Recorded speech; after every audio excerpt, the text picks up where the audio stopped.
თითქმის ყოველ მესამე ზრდასრულს აქვს პრედიაბეტი და მათმა 80%-მა არ იცის რომ აქვს ეს დაავადება. წლებთან ერთად ვითარდება მისგან დიაბეტი აზიანებს უჯრედებს, აზიანებს შინაგან ორგანოებს და ადამიანი როცა გებულობს ამის შესახებ, ხშირად არის გვიანი, იმიტომ რომ ორგანოები არის შეუქცევად და დაზიანებული. კარგი ამბავი აქ ისაა, რომ თუ დროულად აღმოაჩინე, პრედიაბეტის მკურნალობა წამლების გარეშეც შესაძლებელია. 60-ზე მეტ % შემთხვევაში. რა არის პრედიაბეტი საერთოდ, როგორ განსაზღვრავთ, რატომ არის ასეთი საშიში? პრედიაბეტი არის, როცა სისხლში გლუკოზის დონე არის მაღალი. მაგრამ არ არის ისეთი მაღალი, რომ თქვათ, რომ დიაბეტია. გლუკოზის დონე თუ არის 100-დან 125-მდე, ამას ქვია პრედიაბეტი. 126-დან უკვე ნიშნავს დიაბეტს. ეს გლუკოზა რატოა პრობლემა? იმიტომ რომ გლუკოზა არის საწამლავი რეალურად ორგანიზმისთვის. გლუკოზა აზიანებს სისხლძარღვებს, აზიანებს ნერვებს, შემდეგ აზიანებს შინაგან ორგანოებს საბოლოოდ და ადამიანს ემართება ინფარქტი, ინსულტი, თირკმლის დაავადება, ღვიძლის გაცხიმოვნება. ბევრი პრობლემები მოყვება მოკლედ პრედიაბეტს, ამიტომ მისი რაც შეიძლება მალე აღმოჩენა და მკურნალობა არის მნიშვნელოვანი. ვამბობთ რომ არ აქვს სიმპტომები, ხო? და თუ სიმპტომები არ აქვს, აბა როგორ უნდა აღმოვაჩინოთ? ჩვენ შეგვიძლია რისკ ფაქტორებიდან გამოვიდეთ. რისკ ფაქტორები თუ გვაქვს, ეჭვი მივიტანოთ დიაბეტზე. ერთ-ერთი ყველაზე მთავარი რისკ ფაქტორი არის, რომ მუცლის გარშემოწერილობა თუ კაცებს 102 სანტიმეტრი და მეტი აქვთ და ქალებს 89 სანტიმეტრი და მეტი. ეგ 5-ჯერ ზრდის პრედიაბეტის და დიაბეტის რისკს. ანუ მოკლედ მუცლის გარშემოწერილობა არის ძალიან მნიშვნელოვანი. თუ ადამიანს აქვს ჭარბი წონა, დიდი რისკი აქვს პრედიაბეტის. თუ ადამიანი აცილებულია 45 წელს, მნიშვნელოვნად აქვს პრედიაბეტის რისკი გაზრდილი. თუ არ ვარჯიშობს დღეში მინიმუმ 30 წუთი, 3-ჯერ მეტი რისკი აქვს დიაბეტის განვითარების. ძილის დარღვევები, გაძლიერებული მადა, მომატებული სტრესი, ეს ყველაფერი დამატებით დიაბეტის განვითარებას უწყობს ხელს. მეორეს მხრივ, როგორ სვავთ პრედიაბეტის დიაგნოზს? სისხლში გლუკოზის დონე მომატებულია 100-დან 125-მდე. ან ჭამის მერე 2 საათში გლუკოზა 140-ზე მეტია, მაგრამ 200-ზე ნაკლებია მაგ შემთხვევაშიც. ან ნებისმიერ დროს, მაგალითად, რომ მიხვიდე ლაბორატორიაში, ჩააბარო სისხლის ანალიზი და გლიკირებული ჰემოგლობინი, ან გლიკოზირებული ჰემოგლობინი გაიზომოს ადამიანმა, მომატებულია. 6.4-მდე დაახლოებით, თუ არის მომატებული, მიიჩნევა, რომ ეს არის პრედიაბეტი. ახლა ვთქვათ, როგორ ვუმკურნალოთ პრედიაბეტს, ისე რომ წამლები არ გამოვიყენოთ. ყველაზე მთავარი ცოდნა აქ, რაც უნდა გქონდეს ადამიანს, არის რომ უნდა ჭამო დაბალგლიკემიური საკვები. რას ნიშნავს დაბალგლიკემიური საკვები? ნებისმიერ საკვებს როცა ვჭამთ, ჩვენ ორგანიზმში ან არ მოქმედებს გლუკოზის დონეზე, ან საშუალოდ მოქმედებს, ან ძალიან მოქმედებს. ანუ რაღაც გავლენა ან აქვს, ან არ აქვს. ამის მიხედვით არის კატეგორიებად დაყოფილი. არის საკვები, რომელსაც აქვს მაღალი გლიკემიური ინდექსი და ნიშნავს, რომ ძალიან მოქმედებს გლუკოზის დონეზე სისხლი. შეჭამ და გლუკოზა ავარდება. გლუკოზა რო ავარდება, ეგაა პრობლემა. ეგ არის ზუსტად რაც დიაბეტს ქმნის. ინსულინ რეზისტენტობას იწვევს, უჯრედები გლუკოზას ვერ იღებენ კარგად, ამისთვის ორგანიზმი მეტ ინსულინს გამოიმუშავებს, ეს მეტი ინსულინი ეფექტურად ვერ იყენებს ორგანიზმი, მერე პანკრეასი გადაიწურთება, პანკრეასი უჭირს მერე ინსულინის გამომუშავება საერთოდ და ვითარდება ნელ-ნელა დიაბეტი. ამიტომ მთავარი გასაღები აქ არის, რომ არ უნდა მოიმატოს გლუკოზის დონე სისხლში საკვების მიღების მერე. ამიტომ უნდა მოვერიდოთ მაღალ გლიკემიური ინდექსის მქონე საკვებს. როგორია მაღალ გლიკემიური ინდექსის მქონე საკვები? მაგალითად, ერთ-ერთი ყველაზე მნიშვნელოვანი არის თეთრი პური, კარტოფილი და ბრინჯი. დავყოთ გლიკემიური ინდექსი 0-დან 100-მდე. 0 არის არაფერი, გლუკოზის დონეზე არ მოქმედებს, 100 არის ყველაფერი, გლუკოზის დონეზე მიფრინავს თუ იმას შეჭამ. მაგალითად, გლუკოზის სიროფს თუ დალევ 100-ზე ავა, ანუ 100-ია გლიკემიური ინდექსი, გლუკოზის სიროფს, ან პირდაპირ შეიწევს ორგანიზმი და გლუკოზის დონეს მოგიმატებს. მეორეს მხრივ, ბრინჯი მაგალითად ბრინჯს თუ შეჭამს ადამიანი 80-ზე ვით აქ 90-მდე თეთრ ბრინჯს ჩვეულებრივს, ანუ ძალიან მაღალი გლიკემიური ინდექსი აქვს, კარტოფილს უზარმაზარი გლიკემიური ინდექსი აქვს, ანუ მოხარშულს კიდე შემწვარი ჯობია. ან მოხარშული თუ გაციებულ შეჭამ, მაშინ დაბალი გლიკემიური ინდექსი აქვს შედარებით. ან ისევ შემწვარი ჯობია, იმიტომ რომ ცხიმში რო იწვება გლიკემიური ინდექსი უარდება ქვევით ცოტა. მაგრამ აი მოხარშული და ცხელი კარტოფილი ძალიან მაღალი გლიკემიური ინდექსი აქვს. ძალიან ცუდია იმ ადამიანისთვის, ვისაც დიაბეტი ან პრედიაბეტი აქვს. ტკბილი რაცაა მე ყველაფერი, თეთრი პური, თეთრ პურს 75 ესე აქვს. ძალიან მაღალია. ან შედარებისთვის სუფრის შაქარი, თეთრი შაქარი რო არის, 65-ია გლიკემიური ინდექსი. ან სუფრის შაქარს აქვს 65 გლიკემიური ინდექსი და პურს აქვს 75. ანუ რამხელა სხვაობაა. ან პური უარესია ვიდრე სუფრის შაქარი. ხო, რატო იტყვის ადამიანს სუფრის შაქარი გლუკოზა არ არის? სუფრის შაქარი არის გლუკოზა და ფრუქტოზა ერთად. ანუ გლუკოზა ის მოლეკულა არის დაკავშირებული ფრუქტოზის მოლეკულასთან და ფრუქტოზის მოლეკულის გამო გლიკემიური ინდექსი უარდება. ამიტომ არ აქვს ეს მაღალი. მაგრამ თეთრი პური უარესია, ბრინჯი უარესია, კარტოფილი უარესია. და გამომცხარი რაღაცეები კიდე საცხობის რაღაცეები ძალიან მაღალი გლიკემიური ინდექსი აქვს. ნამცხვერს და ტორტებზე არის რომ აი რამდენი ექნება გლიკემიური ინდექსიო, ხო? დაახლოებით აქვს 60-დან 70-მდე საშუალოდ ნამცხვერს. მაღალია, თეთრი პურივითაა. მაგრამ ზოგჯერ ხო აი ნამცხვრები რომლებსაც მეტი ცხიმი აქვს და ტორტებს და ესე შედარებით ნაკლები გლიკემიური ინდექსი აქვს, მაგიტო რომ ის არის ცხიმთან ერთად გაჯერებული. ხილს, რომელიც მწიფე ხილია, მაღალი გლიკემიური ინდექსი აქვს. საზამთროს ძალიან მაღალი გლიკემიური ინდექსი აქვს. ლეხს, დამწიფებულს, ბანანს დამწიფებულს, ან მწიფე ხილს, ასევე ჩირებს მაღალი გლიკემიური ინდექსი აქვს. თუმცა ჩირები შერეულია ბოჭკოვანთან და ამიტომ ბევრი ჩირი ჯამში ნორმალურია და არ აუშავს, მაგრამ ძალიან ტკბილები რაც არის, აი პირდაპირ ტკბილი რაც არის, ძალიან იმათ როგორც წესი მაინც მაღალი გლიკემიური ინდექსი აქვს. საშუალო რასა აქვს? ხილის უმეტესობას, რომელიც ძალიან არაა დამწიფებული, საშუალო გლიკემიური ინდექსი აქვს, ვაშლი, მსხალი რაღაცეები, 50-ის ფარგლებში ესე არა უშავრა რა ესეთია. დაბალი რასა აქვს? დაბალი აქვს თხილეულობას, 0 რასა აქვს? ხორცს, კვერცხს, ზეთს, კარაქს, თევზს აქვს 0 გლიკემიური ინდექსი. შაქრის დონეზე არ მოქმედებენ. ამიტომ თუ აი ესეთი პრობლემები აქვს ადამიანს, შეუძლია მიიღოს ხორცეული რძის პროდუქტები, ესეთი საკვები, იმიტომ რომ არ მოქმედებს გლუკოზის დონეზე.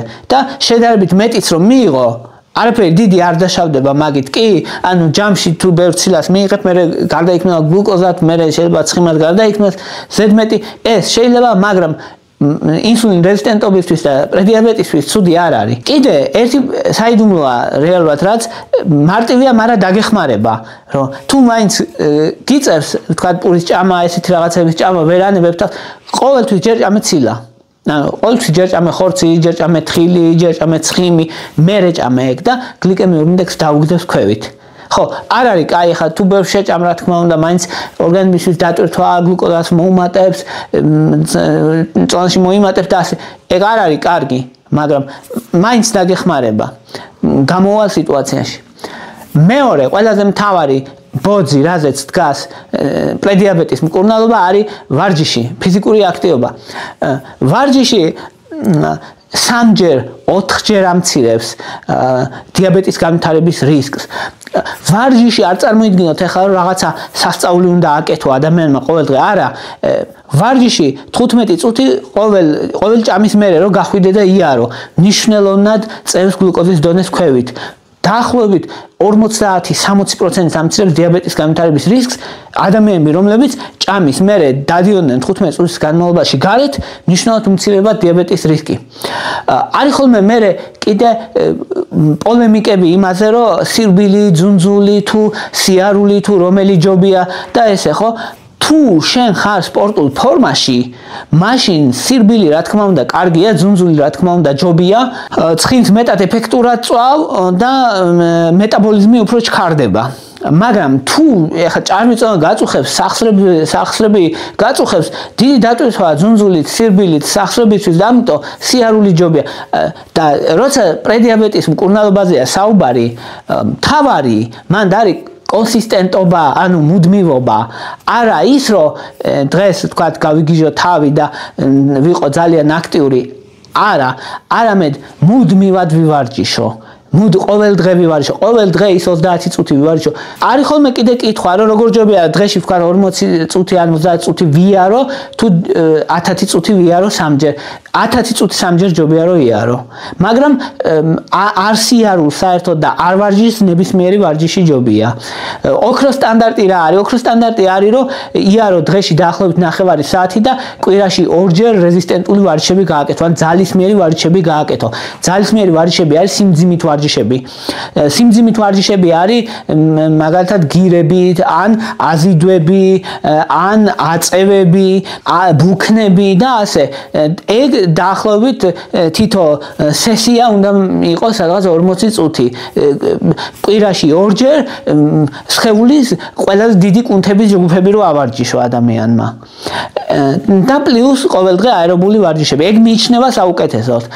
და უფრო უკეთესია დღეში თითო საათი თუ ივარჯიშებ და კვირაში 3 დღე რეზისტენტულ ვარჯიშები. მეტიც შეიძლება გსმენიათ მაღალი ინტენსივობის ინტერვალური ვარჯიშები, ეგეთი ვარჯიშის ტიპებია. რას ნიშნავს, რომ მაგალითად აი ძალიან ჩქარა გაიქეცი, მე 1 წუთი იარე, ძალიან ჩქარა გაიქეცი 30 წამი ან 40 წამი, მე 1 წუთი იარე და ასე, ესეთი მონაცვლეობები რო აკეთო, დაახლოებით 10-15 წუთის განმავლობაში. აი ეგ კიდე დაახლოებით 40-50% დიაბეტის რისკს კიდე ცალკე ამცირებს, იმიტომ რომ ინსულინის მგრძნობელობას აუმჯობესებს ორგანიზმში, მნიშვნელოვნად. ანუ მარტო ვარჯიში კი არა, მარტო სიარული კი არა, არამედ აი ეს მაღალი ინტენსივობის ინტერვალური ვარჯიშები ერთ-ერთი საუკეთესოა კიდე ინსულინ რეზისტენტობისთვის ცალკე დამატებით. და მესამე სვეტს, მესამე საყრდენი, რაც ვიტყოდი პრედიაბეტის მკურნალობისთვის, არის სტრესის მართვა. სტრესის მართვა, რატომ? სტრესის დროს გამოიყოფა კორტიზოლი, სტრესის ჰორმონი გლუკოზის გამოყოფას უწყობს ხელს, გლუკოზა რო გამოიყოფა, ამის საპასუხოდ ინსულინი გამოიყოფა, ინსულინი გლუკოზას განეიტრალებს მოკლედ, მე ადამიანს მოშივდება და მეტს ჭამს, ანუ მაღალი კორტიზოლი ნიშნავს მეტის ჭამას და მე გინდა ტკბილი გინდა. ტკბილი რო გინდა, ეს დამატებით კიდე ინსულინ რეზისტენტობას იწვევს და პრედიაბეტს იწვევს. და რო არ ავირიოთ ტერმინებში მოკლედ, პრედიაბეტი არის გლუკოზა როცა მაღალია, დაავადება არის რეალურად პრედიაბეტი. დიაბეტი არის უკვე სრულფასოვანი დაავადება, როცა გლუკოზა ძალიან მაღალია და ინსულინ რეზისტენტობა არის მექანიზმი, რითიც ეს დაავადებები ვითარდება. აი ეს ამაშია საქმე. ინსულინ რეზისტენტობა მაქვს, რო ამბობენ, რას გულისხმობენ? ამ ინსულინ რეზისტენტობა მაქვს, გულისხმობენ იმას, რომ ინსულინი ეფექტურად ვერ მოქმედებს და ეს ვერ მოქმედებაში შეიძლება გულისხმობდეს, რომ ინსულინი იყოს მაღალი. და შეიძლება გულისხმობდეს, რომ ადამიანს უკვე ქონდეს დიაბეტიც, მაგრამ შეიძლება არც დიაბეტი ქონდეს, არც პრედიაბეტი ქონდეს, მაგრამ ინსულინი ქონდეს მაღალი, ეგეც ინსულინ რეზისტენტობა. ანუ ინსულინ რეზისტენტობა მოკლედ მექანიზმია, რითიც პრედიაბეტი და დიაბეტი ვითარდება. აი ეს არის განსხვავება. სტრესს რა უშუალოდ ერთი მნიშვნელოვანი არის ძილი. 7-დან 9 საათამდე უნდა ეძინოს ადამიანს, რათა დარეგულირდეს ეს სტრესული ჰორმონები. მეორე მნიშვნელოვანი სუნთქვითი ვარჯიშები, რომელიც ასევე მაგალითად თითქოს არაფერია, ხო, სუნთქვითი ვარჯიშები 4-7-8-ზე რო ამბობენ, რომ 4 წამის განმავლობაში ჩაისუნთქე, 7 წამი შეიკავე, 8 წამის განმავლობაში ამოისუნთქე ნელა. თითქოს რა უნდა გააკეთოს ამან, მაგრამ აკეთებს. რატო? იმიტომ რომ ვაგუსის ნერვი რომ არის, ანუ ერთ-ერთი დიდი ნერვი გვაქვს, უდიდესი ნერვი ჩვენ ორგანიზმში, რომელიც არის პარასიმპათიკურ ნერვულ სისტემაზე პასუხისმგებელი. ანუ სიმშვიდეზეა პასუხისმგებელი და სუნთქვითი ვარჯიშებით ის ნერვი ღიზიანდება და ადამიანი მშვიდდება. აი გა მექანიზმი. შესაბამისად საუკეთესოა მოკლედ სუნთქვითი ვარჯიშები, მედიტაცია არის საუკეთესო კიდე. მედიტაცია რა არის? რომ mindfulness ეძახიან კიდე, ანუ ერთი პრინციპია, ეს პრინციპი მოქმედებს ეს ყველაფერი. პრინციპი არის ასეთი, რომ ფოკუსირებას აკეთებ შენს ორგანიზმზე, მაგალითად იმაზე, როგორ სუნთქავს, სხვა არაფერზე, ან შენს ორგანოთა სისტემაზე, მაგალითად ხელებზე შეიგრძნობ, შენს შეგრძნებებზე და არ განსჯი. კი არ, მაგალითად ჩემს თითებს რო უყურო და არა რანაირ თითები მაქვს, ეს არა, ეგ არ არის მედიტაცია და არც ის mindfulness-ი ეგ არ არის. ხო, ანუ ის რო უბრალოდ შეიგრძნო სამყარო და ფოკუსირდე უბრალოდ შენს რომელიმე ორგანოზე, ორგანოთა სისტემაზე იყო ფოკუსირებული. მოვა სხვა აზრები, განაგდებ ამ სხვა აზრებს და ისე ფოკუსირებული გახდები მშვიდად ამაზე, ხო? დღეში რო 10 წუთი გააკეთო, გეხმარება. ნიშნულად სტრესს ამცირებს მნიშვნელოვნად. ინსულინ რეზისტენტობასაც ამცირებს ძალიან მნიშვნელოვნად. ან მედიტაცია, იოგა, ეს mindfulness-ი, სუნთქვითი ვარჯიშები სტრესს ამცირებს მნიშვნელოვნად ეს ყველაფერი და ინსულინ რეზისტენტობასაც და პრედიაბეტსაც ეხმარება. და მეოთხე, სვეტი, რაზეც დავაშენებდი, ვთქვათ, პრედიაბეტის მკურნალობას, ეს არის მონიტორინგი. მონიტორინგი რას ნიშნავს, რომ უყურადღებოდ კი არ დატო, თქვათ, გაიგერო პრედიაბეტი გაქვს. ის კი არა, რომ პრედიაბეტი მაქვს და 4 წლის წინ მქონდა ასე, არა, არამედ 3 თვეში ერთხელ უნდა გაიკეთო ანალიზი გლუკოზის და გლიკირებული ჰემოგლობინის და აკონტროლო რა ხდება. კვლევებით დადგენილია, რომ ადამიანები, რომლებიც აკონტროლებენ რამდენიმეჯერ უკეთესად მართავენ დიაბეტსაც და პრედიაბეტსაც. ძალიან მნიშვნელოვანია კონტროლი. და მეტიც კიდე, რომ ეს კონტროლი мотиваციასაც გაძლევს და გეხმარება კიდევაც, რომ აი ის ყველაფერი გააკეთო, რითიც გლუკოზა ან მაგალითად ხედავ, რომ არაეფექტურია შენის, ხო იცი და მიიღებ ზომებს. ამიტომ უდიდესი მნიშვნელობა აქვს კონტროლს. და რა თქმა უნდა კიდე სიგარეტის მოწევისთვის თავის დანებება, ალკოჰოლი, მავნეჩვევები, ტკბილი სასმელები, შაქრიანი სასმელები, უშაქრო კოკა-კოლა ჯობია თუ არა, ის შაქრიანს ჯობია რა თქმა უნდა კი. ანუ ჯობია იმ ადამიანების, ვისაც დიაბეტი ან პრედიაბეტი აქვს და ძალიან უყვარს, ანუ თუ შეგიძლია რომ უბრალოდ წყალი დალიო, მაშინ რა თქმა უნდა წყალი ჯობია. მაგრამ თუ არჩევანი გაქვს რომ ან შაქრიანი კოკა-კოლა დალიო, ან უშაქრო კოკა-კოლა, მაშინ უშაქრო ჯობია. ხო, ეს არ გამომიდეს რომ კოკა-კოლა უწევთ როქვე არა, ან პეპსი არა ვიცი რაც გინდათ, უშაქრო მოკლედ, რომელსაც აქვს ისა შაქრის შემცველები. იმიტომ რომ ხო, იმასაც აქვს თავისი რისკები, მაგრამ აქვს ძალიან ბევრად ნაკლები ეს რისკები. ამიტომ არ არის მოკლედ პრობლემა, ჯობია რომ თუ კი აქ შაქრია სვლა მაინც სვავ, ჯობია რომ ამის ნაცვლად ის დალიო რა.